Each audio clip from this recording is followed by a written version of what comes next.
Assalamualaikum, selamat datang kembali di Guru Gembel Channel. Kita akan mengajukan sebuah pertanyaan hipotetis. Seandainya Piala Dunia Qatar 2002 kemarin itu yang menangnya adalah Indonesia, bukan Argentina, apa yang akan terjadi?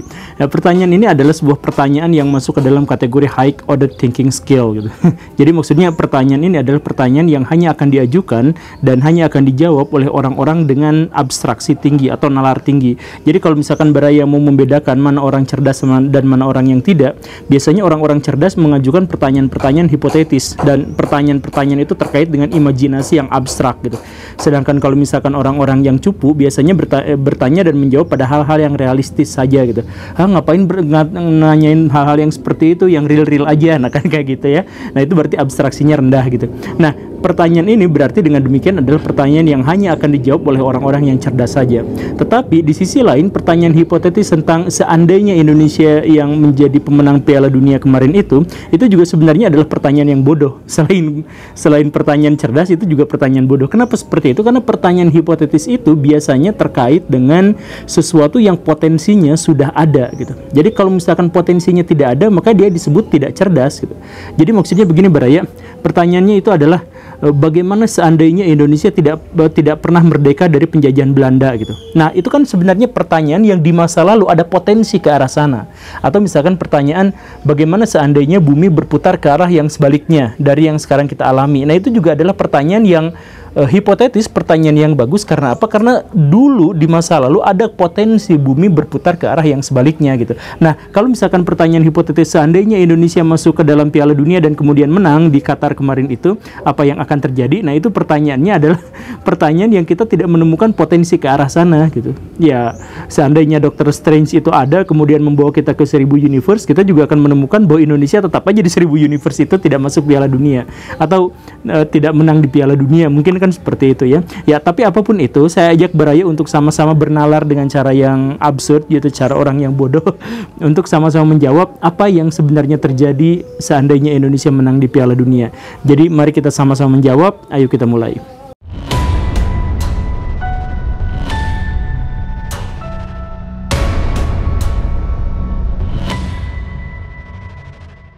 Hal pertama yang akan terjadi kalau misalkan Indonesia kemarin menang di Piala Dunia Qatar 2002 itu adalah YouTuber bule di Indonesia akan habis subscribernya.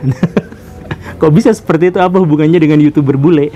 Jadi kan begini ceritanya Baraya, di Indonesia itu ada banyak sekali bule-bule orang-orang asing yang berusaha untuk mempromosikan Indonesia, yang berupaya untuk membuat semacam inspirasi tentang Indonesia, yang membuat orang-orang termotivasi akan Indonesia dan sebagainya. Banyak sekali YouTuber-YouTuber seperti itu yang melakukan pekerjaannya karena mereka hobi, karena memang mereka mencintai Indonesia. Kan ada yang seperti itu. Tapi banyak juga di antara mereka yang YouTuber itu sengaja untuk memuji-muji Indonesia, menganggap Indonesia itu keren, hebat, apa dan sebagainya, hanya untuk mendapatkan simpati dari orang-orang Indonesia. Kan begitu ya, kan gini Baraya ceritanya, orang-orang di Indonesia itu sudah pernah saya jelaskan di episode yang ini. Orang-orang Indonesia itu adalah orang-orang yang over proud gitu, orang-orang yang terlalu bangga bahwa militer kita yang kesekian di dunia, bahwa kita itu adalah yang bla bla dan sebagainya gitu ya. Sampai Google pernah dihujat, Swiss pernah dihujat gara-gara orang Indonesia itu over proud gitu. Nah, kenapa seperti itu? Karena sebenarnya masyarakat Indonesia itu adalah masyarakat yang krisis kebanggaan. Kita itu susah untuk bisa membanggakan sesuatu gitu. Jadi apa yang bisa kita banggakan dari Indonesia? Lingkungan indah yang telah dikotori oleh kita sendiri, atau sumber daya kita yang sangat melimpah tapi dikorupsi, atau pejabat-pejabat kita yang sebenarnya tidak becus mengurusi urusannya dan sebagainya. Kan kita itu susah untuk membanggakan sesuatu. Nah, karena kita itu susah untuk membanggakan sesuatu, ketika kemudian ada sesuatu yang diakui oleh pihak luar, maka kita tuh benar-benar over proud gitu. Ketika misalkan Alip Ba Ta mengguncang, kemudian orang-orang luar melihat dan mereview dan sebagainya, kita yang tidak ngerti musik pun tiba-tiba langsung mencintai Alip Ba Ta karena dianggap sebagai perwakilan Indonesia, representasi Indonesia dan sebagainya. Ketika Alip Ba Ta ada yang meragukan, kita hujat habis-habisan gitu. Jadi video-video Alip Ba Ta itu direaksi sama bule, kemudian direaksi lagi sama orang Indonesia, reaksinya itu, dan kemudian kita tuh menjadikan itu sebagai jualan gitu. Nah, karena Indonesia itu over proud gara-gara kurang akan kebanggaan itu, maka banyak yang kemudian memanfaatkan orang-orang bule yang melihat dan sadar potensi itu. Kemudian mereka bikin channel yang menjelaskan bahwa Indonesia itu hebat, Indonesia itu baik, Indonesia itu lucu, ramah tamah dan sebagainya, dan seterusnya, dan mereka mendapatkan simpati. Sekali lagi, tidak semua YouTuber, banyak di antara mereka yang ikhlas, tulus, memang mempromosikan Indonesia, tetapi ada juga yang seperti itu. Nah, orang-orang yang seperti itu pada akhirnya akan turun drastis ketika Indonesia menang di Piala Dunia. Karena apa? Karena motif atau sumber utama over proud kita justru adalah krisis kebanggaan. Ketika kemudian Indonesia menang di Piala Dunia, maka kita akan punya saluran di mana kita bisa membanggakan secara realistis. Kalau kebanggaan kita realistis, maka kebanggaan kita itu biasanya tidak berlebihan. Dan karena itu kita tidak usah membantu orang yang mengemis-ngemis, I love Indonesia, saya cinta Indonesia, saya tinggal orang bule di sini karena saya mencintai orang Indonesia. Nah, yang kayak gitu tuh akan ditinggalkan, akan diabaikan. Orang-orang yang terlalu bangga terhadap Indonesia, orang-orang yang kemudian mengeluh-elukan Indonesia secara tidak proporsional dan sebagainya, itu akan ditinggalkan. Nah, itu adalah fenomena pertama seandainya Piala Dunia Indonesia kemarin menang. Fenomena kedua yang akan terdampak akibat dari kemenangan Indonesia di Piala Dunia kemarin itu adalah kuliner Indonesia akan mendunia. Kok bisa seperti itu? Gini ceritanya, Baraya. Kita mulai dulu dari kuliner Indonesia. Jadi kuliner Indonesia itu adalah salah satu kuliner paling beragam, paling variatif di seluruh dunia. Kenapa? Karena Indonesia itu wilayahnya sangat luas dan penduduknya sangat banyak. Dan penduduk yang sangat banyak itu terbagi menjadi ratusan suku dan ribuan bahasa. Bisa dikatakan demikian. Nah, setiap suku bangsa itu, setiap kebudayaan itu ternyata memiliki kulinernya masing-masing. Jadi buat makan malam, buat makan siang, buat makan pagi, buat jajan dan sebagainya, mereka tuh punya masing-masing si jajanan, si makanan itu. Jadi Indonesia itu menjadi negara dengan kuliner paling banyak di seluruh dunia, sekitar 6.000 yang tercatat. Dan itu yang paling banyak. Amerika penduduknya lebih banyak, Rusia wilayahnya lebih banyak, tetapi mereka relatif homogen dibandingkan dengan orang Indonesia, kan begitu. Nah, kenapa bisa makanan di Indonesia itu bisa beragam? Yang pertama itu ya gara-gara tadi suku bangsanya banyak. Kemudian yang kedua, Indonesia itu ada di pertemuan antara dua pusat kebudayaan besar yang dua-duanya doyan makan. Yang satu India yang suka sekali dengan makanan-makanan yang rasanya kuat, dan yang kedua adalah Cina yang variatif sekali dan berkreasi sekali soal makanan mereka. Nah, dua bangsa itu dihubungkan oleh wilayah Nusantara, yang karena itu maka wilayah Nusantara itu mendapatkan pengaruh yang sangat kuat terkait dengan makanan kuliner dari dua bangsa itu. Dan karena itu maka orang-orang Indonesia itu kaya akan makanan-makanan enak. Plus ditambah lagi sebenarnya orang Indonesia itu rewel soal makanan. Orang Indonesia itu levelnya tinggi gitu soal makanan. Jadi kalau misalkan Baraya ngerasain makanan yang paling populer di Amerika Serikat, misalkan pizza gitu, pizza dimakan ya biasa-biasa aja, nggak enak gimana gitu. Baraya main ke Amerika Serikat, makan makanan di sana ya biasa-biasa aja, nggak ada apa. Tapi ketika orang Amerika Serikat main ke sini, makanannya mereka suka. Kenapa seperti itu? Karena rasa makanan di Indonesia itu harus kuat. Kalau nggak kuat, kalau hambar, kita tuh nggak suka gitu. Makanya kita doyan banget sama pecin gitu. Kan seperti itu ya. Nah, karena makanan kita itu sangat-sangat kuat, maka sebenarnya orang-orang bule itu suka, tapi mereka terlambat sadar sukanya. Karena apa? Karena jumlah turis ke Indonesia itu cuman 2,5 juta, 1 juta per tahunnya, dan 80%-nya ke Bali, sehingga makanan kuliner-kuliner kita itu tidak tereksplorasi dan tidak diperkenalkan dengan baik kepada mereka. Seandainya diperkenalkan baik kepada mereka, lumayan ada yang kemudian terkenal, diantaranya nasi goreng, rendang, sate gitu ya, martabak yang akhirnya diakui. Nah, tapi itu kan baru 4 di antara sekian ribu makanan Indonesia. Nah, seandainya Indonesia menang di Piala Dunia, maka makin banyak orang-orang yang tertarik kepada Indonesia, makin banyak orang-orang yang ingin mencicipi datang ke Indonesia dan makan kulinernya. Dan karena itu maka makanan Indonesia yang sangat enak tetapi tidak mereka rasakan selama ini, pada akhirnya saya yakin akan tersebar. Kan seperti itu ya. Kemudian yang ketiga, tapi sebelum saya sampaikan yang ketiga, silahkan Baraya tulis di kolom komentar menurut abstraksi Baraya apa yang akan terjadi seandainya Indonesia menang di Piala Dunia gitu ya. Silahkan kerubutin di kolom komentar. Baik, langsung aja. Yang ketiga menurut saya apa yang akan terjadi kalau Indonesia menang di Piala Dunia itu adalah bahwa Aderai atau Pak Deddy Kobisa itu akan jadi menteri olahraga. Saya yakin itu Nah, kenapa bisa seperti itu? Apa hubungannya? Jadi hubungannya itu gini, Baraya. Selama ini Kementerian Pemuda dan Olahraga itu adalah kementerian yang paling tidak diberdaya gunakan. Kenapa seperti itu? Karena bangsa besar itu adalah bangsa yang menghargai para pemudanya. Sedangkan kita bukan bangsa besar. Jadi kalau bangsa yang besar itu berpikir masa depan. Karena berpikir masa depan, maka berorientasi pada anak-anak dan remaja dan pemuda. Karena mereka lah yang akan menghiasi masa depan dan akan membentuk masa depan sebuah bangsa. Kan seperti itu. Nah, kalau misalkan bangsa itu bangsa yang kecil, mereka itu berpikirnya tentang masa lalu. Berpikir tentang orang tua, nenek moyang yang harus di apa-apa dan sebagainya. Nah, anak muda dan ini bukannya harus dikembangkan, tapi harus ngikutin. Nah, karena itu, maka misalkan kita kan sebagai bangsa yang tidak terlalu besar dalam hal ini karena tidak menghargai para pemuda dan anak-anak, maka kalaupun ada kementerian olahraga atau kementerian pemuda dan olahraga, maka kementerian itu hanya seremonial belaka saja gitu, hanya untuk nampung ormas biar nggak berantem terus, hanya untuk nampung partisan partai politik yang mendukung calon presiden dan sebagainya, ya hanya seperti itu saja. Makanya kalau misalkan kita lihat betapa tidak seriusnya Indonesia dalam mengurusi pemuda dan olahraga, sampai Menteri Pemuda dan Olahraga itu nggak pernah pemuda dan nggak pernah mantan atlet gitu, nggak pernah atlet gitu. Semuanya itu biasanya polisi atau apa gitu. Ya yang gitu-gitu aja. Karena apa? Ya karena ya pemuda dan olahraga mah apalah, bebas aja siapa yang mau itu gitu.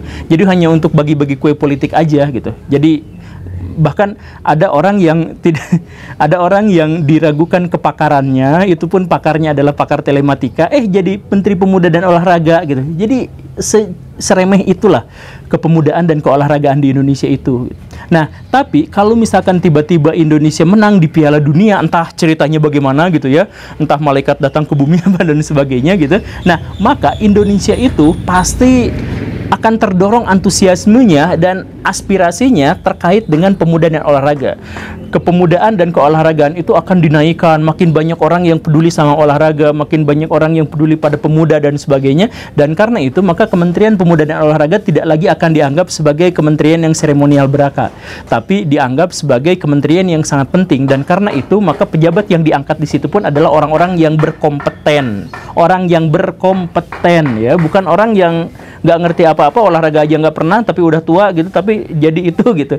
Nah, karena itu maka saya selalu berpikir Menteri Olahraga yang paling cocok di Indonesia itu ya Pak Ade Rai gitu. Ya karena beliau paham betul soal olahraga, paham betul soal kesehatan, beliau dekat dengan para pemuda, kemudian beliau juga, ya kita tahulah bagaimana Pak Ade Rai itu gitu. Jadi saya sering membayangkan beliau gitu. Tapi yang saya pikir lebih mungkin lagi berdasarkan pertimbangan sekarang itu Pak Deddy Kobuser. Karena selain Pak Deddy juga memang giat olahraga, penggiat olahraga, beliau juga kan sangat kuat untuk memiliki momentum atau memiliki akses terhadap kekuasaan atau terhadap jabatan yang semacam itu. Kan sekarang juga diangkat kan jadi itu gitu. Ya seperti itu kan. Jadi saya pikir adalah Pak Deddy, tapi mau Pak Deddy mau Pak Ade Rai, saya yakin itu tetap jauh lebih baik daripada menteri-menteri yang sejauh ini pernah menjabat sebagai Menteri Pemuda dan Olahraga. Kemudian fenomena yang keempat yang akan muncul ketika Indonesia menang di Piala Dunia kemarin itu adalah universitas-universitas di Indonesia itu akan dipenuhi, akan dibanjiri oleh mahasiswa-mahasiswa dari Timur Tengah. Loh, apa hubungannya dengan seperti ini ya? Nampaknya itu sering nggak ada hubungannya, tapi gini Baraya, pertimbangannya itu mari kita analisis atau telaah dua premis gitu. Yang pertama itu adalah bahwa bangsa kita itu inferior. Kita tahu bahwa bangsa Indonesia itu inferior gitu. Jadi menganggap bahwa bangsa lain itu selalu lebih baik daripada kita gitu. Contohnya kalau misalkan bayi lahir, kemudian dia bayinya mancung, mancung banget kayak orang India gitu ya. Mancung banget kayak orang Arab gitu. Kalau lahirnya putih, putih banget kayak Cina gitu. Jadi emang kalau putih pasti Cina, emang kalau mancung pasti India, kan nggak seperti itu kan. Tapi kita itu karena bangsa kita itu adalah bangsa inferior, ketika kita melihat bangsa lain itu kita melihatnya sebagai sesuatu yang lebih tinggi gitu. Makanya ketika ada bule-bule lewat, halo mister, kemudian harganya dimahalin gitu. Makanannya dimahalin. Karena apa? Karena orang bule mah pasti kaya, pasti tajir gitu kan. Jadi bangsa yang inferior itu seperti itu. Itu satu sisi seperti itu. Nah, lalu masalah berikutnya itu adalah karena bangsa kita itu adalah bangsa yang mayoritas muslim dan kemudian inferior, maka kita pun akan menganggap bahwa bangsa Timur Tengah itu bangsa yang lebih islami daripada kita gitu. Betapapun mereka lebih sekuler, betapapun mereka lebih bobrok gitu, tapi kita tuh akan menganggap bahwa mereka tuh lebih islami gitu. Sebagai catatan bahwa Indonesia itu masuk kategori teratas sebagai negara yang mengamalkan Islam paling lekat, gitu, paling kuat. Bahkan jauh di atas Saudi Arabia. Di Saudi Arabia itu mau sholat aja harus dipaksa sama polisi. Kita mau sholat berjamaah banyak gitu. Kan begitu ya. Di Iran itu sampai dibayar orang mau masuk ke masjid itu saking susahnya. Dan kita mah enggak gitu. Jadi kita tuh sebenarnya jauh lebih Islami sebenarnya daripada negara-negara Timur Tengah. Tapi gara-gara kita itu inferior, kita menganggap bahwa bangsa sana itu lebih maju gitu. Makanya ada ustadz, ada ulama, kita menganggap ustadz ini keren, ulama itu keren kalau misalkan kuliahnya tuh di Maroko, di Mesir, di Iran, bahkan ada menteri di Indonesia, menteri di Indonesia kuliahnya tuh dari Pakistan gitu. Kan Pakistan itu indeks pembangunan manusianya jauh di bawah kita, kekayaannya jauh di bawah kita, kebersihannya jauh di bawah kita, korupsinya jauh di atas kita, kekerasannya di sana jauh lebih tinggi dan sebagainya. Intinya mah mereka jauh lebih bawah lah Islaminya daripada kita. Tapi ada mahasiswa kita yang bercita-cita mau sekolahnya di Pakistan biar kelihatan lebih keren gitu, dan jadi menteri. Ya seperti itulah ya, gak usah disebutkan. Tapi intinya mah bangsa kita itu adalah bangsa yang inferior. Nah, kalau kemudian ya, bangsa kita itu adalah bangsa yang menang dalam Piala Dunia, maka kita akan menjadi bangsa yang merasa lebih superior. Dan bangsa-bangsa yang lain yang ada di Timur Tengah pun akan merasa seperti itu. Nah, ini premis yang kedua. Kan umat Islam itu brotherhood-nya kuat. Jadi persaudaraannya itu kuat antar sesama orang Islam. Kita sama orang Palestina nggak pernah kenal, nggak pernah ngobrol, nggak pernah apa, tapi bantuan nggak selalu ngalir ke sana kan. Karena memang ini, makanya Habib Nurmagomedov muncul gitu ya. Karena petarung Muslim yang apa gitu. Padahal kan orang luar mah nggak nanya agamanya apa, tapi kita mikir agamanya apa gitu. Karena persaudaraan kita kuat. Nah, karena itu ketika kemarin Maroko misalkan menembus sampai semifinal, itu kan yang tagline di Indonesia yang munculnya itu adalah Maroko negara muslim pertama yang kan gitu kan.